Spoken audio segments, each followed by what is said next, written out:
देखिए बेटा, मैं आपको कल एक सवाल बताया था, वो ट्रेन पर बेस्ड था। यानी कि इस ट्रेन से संबंधित हमारी परीक्षा में कई प्रश्न पूछे जाते हैं। ये ट्रेन जो चैप्टर है बेस्ड ऑन ट्रेन क्वेश्चन, यानी कि जो रेलगाड़ी से संबंधित जो प्रश्न बनते हैं इस चैप्टर में थोड़ा सा कॉन्सेप्ट है, उस कॉन्सेप्ट को समझ लें तो बहुत ज्यादा हमें सहूलियत रहेगी आगे के लिए। जैसे इसमें 3 टर्म होते हैं।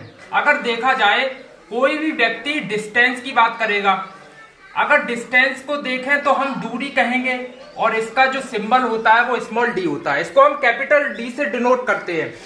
अगर दूसरी बात करते हैं समय, और समय तो आपको पता ही होता है टाइम, और इसको हम स्मॉल टी से डिनोट करते हैं। If you are talking about the time then we will denote this time with the help of small T. Next one is that अगर आप बात करते हो चाल की, चाल को हम डिनोट करते हैं, यानी कि चाल को स्पीड कहते हैं और इसको स्मॉल एस से डिनोट करते हैं, स्मॉल एस से डिनोट करते हैं। और जो ये तीनों जो टर्म हैं आज हम इनकी बात करने वाले हैं, ये डिस्टेंस, ये टाइम और ये हमारा रहा स्पीड। इनके बारे में इनका इंटरलिंक्ड संबंध बताएंगे, आपसी संबंध क्या हो सकता है इनके बीच में। यहां से देखिए, आपने बचपन में पढ़ाई होगा, हम लोगों ने सबने पढ़ा है कि चाल बराबर दूरी बटे समय। लेकिन मैं आपको बता दूं आज की परीक्षाओं को देखते हुए इस फॉर्मूले को याद मैं नहीं कभी कर पाऊंगा, फॉर्मूला कभी नहीं याद कर पाऊंगा, लेकिन बेसिक तक ले जाने के लिए आपको इसका सहारा लेना जरूर पड़ेगा। अगर आप इसको सीख रहे हैं तो इसका सहारा जरूर लेना पड़ेगा। इसको हम स्पीड कहेंगे, एस से डिनोट करेंगे, और ये डिस्टेंस है यानी कि डी से डिनोट करेंगे, और ये टाइम है यानी कि स्मॉल टी से डिनोट करेंगे। ये जानकारी आपको मिली होगी। अगर यहीं से अगर आपसे ये पूछ लिया जाए 3 टर्म निकलने वाले हैं, पहला टर्म तो आपको पता होना चाहिए, speed equals to distance upon time, speed equals to distance upon time. If you will find the speed then you have to divide distance with the help of time, then you will get speed. Next, अगर आप बात करते हो time की, अगर आपको time find out करना है तो टी जो है वो एस की जगह आ जाएगी, जो एस है वो टी की जगह आ जाएगी। तो यहां से हमें पता चल जाएगा T equals to D upon S, यानी कि समय बराबर दूरी बटे चाल। अगर तीसरे कॉन्सेप्ट की बात कर रहे हो, if you are talking about the distance, if you are unable to find out the distance then which formula we have to use to find out the distance? So I am talking about this formula, distance equals to speed into time, distance equals to speed into time। अब यही 3 formulas हैं जिनके आधार पर पूरा chapter आपके सामने रखा गया है। मैं आपको इसको बहुत अच्छी तरीके से समझाने वाला हूं। देखिए, ये तीनों कैसे याद करोगे, आपको ये जर्नली इतना तो याद रख लेना, S बराबर क्या होता है, D अपॉन टी। D दोनों जगह ही कॉमन आएगा ऊपर। अगर T यहां आया है, अगर T को मैं ऊपर उठा लूं तो S नीचे आ जाएगा।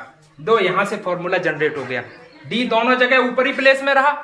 अगर मैं यहां से D फाइंड आउट करना चाहूं तो ST लगा दो, यानी कि speed into time equals to distance. 3 formulas आपको बिल्कुल बेसिक तरीके से आ गए होंगे बड़े आराम से। अब बात करते हैं दूसरे। तो 3 कॉन्सेप्ट हमने समझ पाए, दूरी, समय और चाल।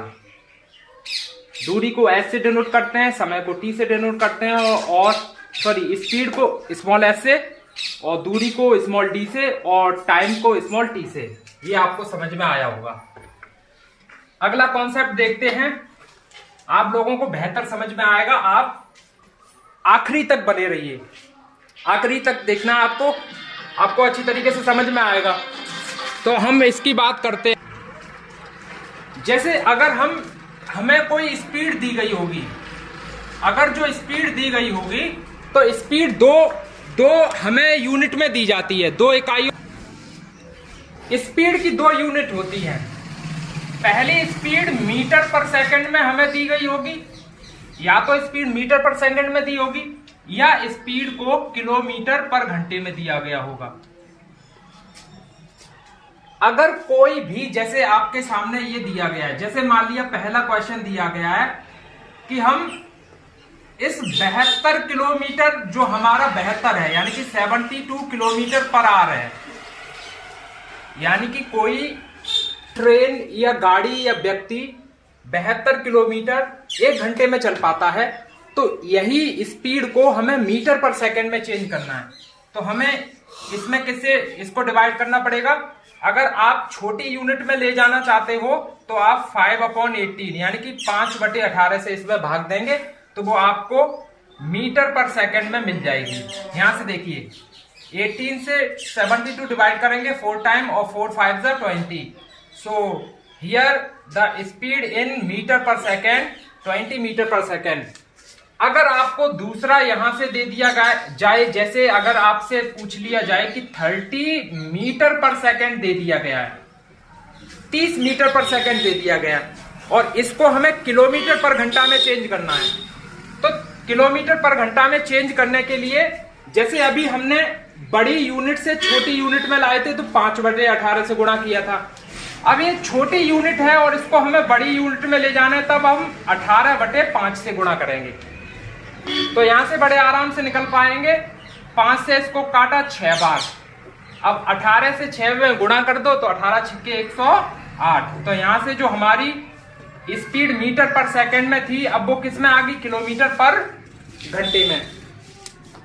हमने आज ट्रेन से संबंधित 2-4 बातें ऐसी समझी जो हमारे लिए बहुत ज्यादा नेसेसरी है, हमारी परीक्षाओं के लिए बहुत ज्यादा मैंडेटरी है। Without these things we can't expect to solve the questions in the examination hall.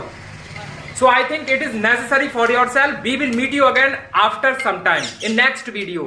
So keep watching and keep loving and subscribe the channel and press the bell icon to get another and new notification.